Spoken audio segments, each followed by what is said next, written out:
Welcome to the Katie's Garden Guide to Pruning Perennials. I'm not Katie.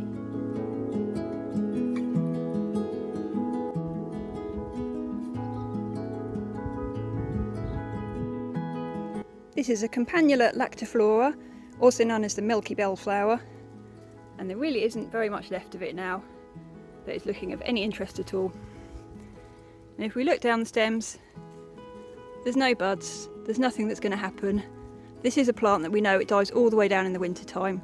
So we take our lead from that we know it can cope with that. We know that it's going to grow from the base again. So that's what we're going to do.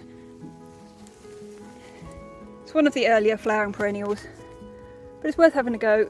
You might be able to get some reflowering. So I really am going to go down to probably only a couple of inches.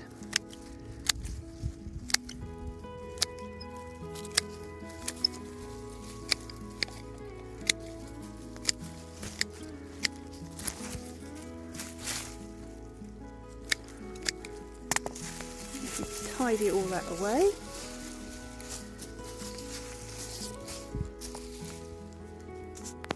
We've just got that little bit, you can see there, if you look in, there's already some strong shoots. So this is now giving them the opportunity that the plant is not going to waste any more energy on the rest of this that is now not any good.